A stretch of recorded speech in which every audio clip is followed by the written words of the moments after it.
Christmas Eve about 10 Brain. p.m. Christmas Eve about 10 p.m. Kids in bed. Last Christmas film of the year. Muppet Christmas Carol. Muppet Christmas Carol, very good. Which is... No, you do it better.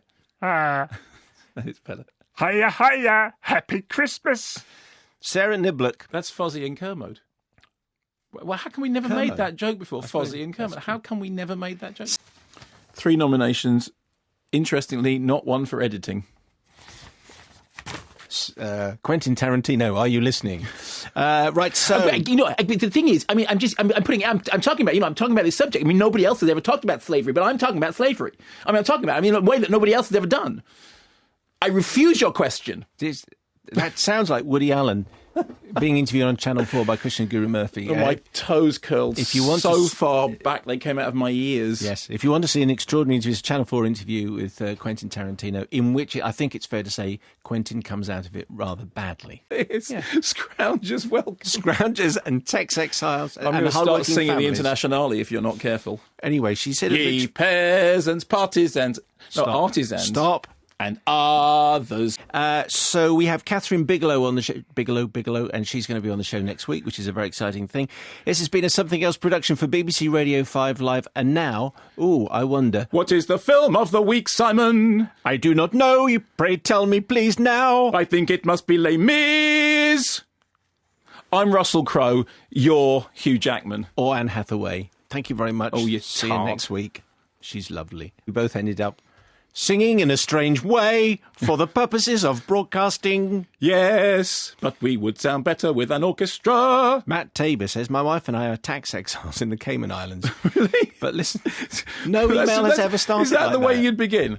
Hi, from outside of the reach of Yes. HM. Over there, he's a teacher. She works in a shop. I'm a tax I'm a exile. tax exile. But we listen to the podcast together every Saturday. Now, I kind of feel as though you should send us money or give them, not us personally, but if you're a tax exile and came, presumably they don't have to pay anything. You're not paying a license fee. You're not paying tax. I don't know, because I'm not a tax exile. Anyway. Explain to me, if a tax exile sent you money, surely you'd have to pay tax on it because you're not the exile. I don't want anyone to send us money.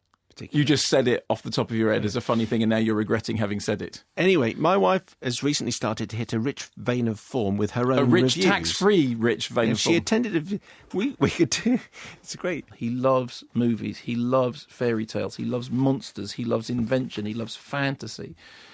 And he also loves history and politics. And you watch Pan's Labyrinth, and you go, you saw Pan's Labyrinth, didn't you? Does he love Anne Hathaway?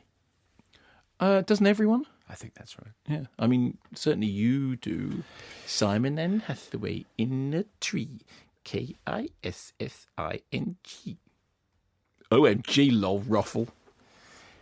Good. Well, that was a suitably depressing place to finish this podcast. Do you remember in the trailers for Sweeney Todd, in which they didn't have any singing?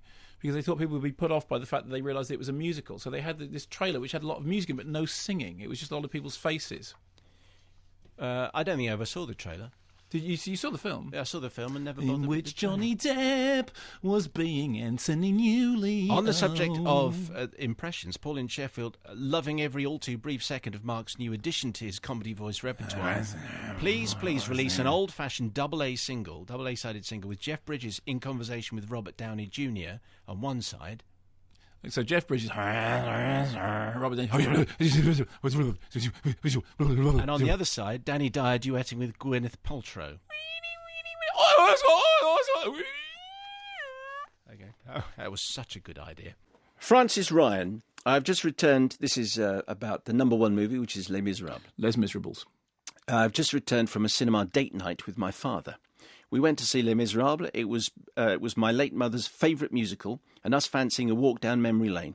Between the two of us, we've seen the live musical 3 times. Wow. His first words on leaving the cinema, "Is it still Tuesday?" This is how I would sum up the film. Does that mean he didn't like it? Does it mean he thought it was too long? Let's see. Okay, sorry. This is how I would sum up the film. She sang, she cried, she died. She sang, she cried, she died. He sang, he cried, he died. He sang, he cried, he lived. He sang, he cried, he died. Everyone gets to wave a flag. There was an elephant. My father was more succinct. He said, Peter Jackson would have got a trilogy out of that. That's a great. That's very good. That's a great. We both agreed my mother would have hated it and declared the evening an unqualified success. I shall soon try and lure him into seeing Quartet so he could get a taste of what the future holds for him. Well, if you know a retirement home like the one in Quartet, I would sign him up as soon as possible. I suspect everybody's seen the review that did the rounds on Twitter, which looked to me like a very well-written spoof.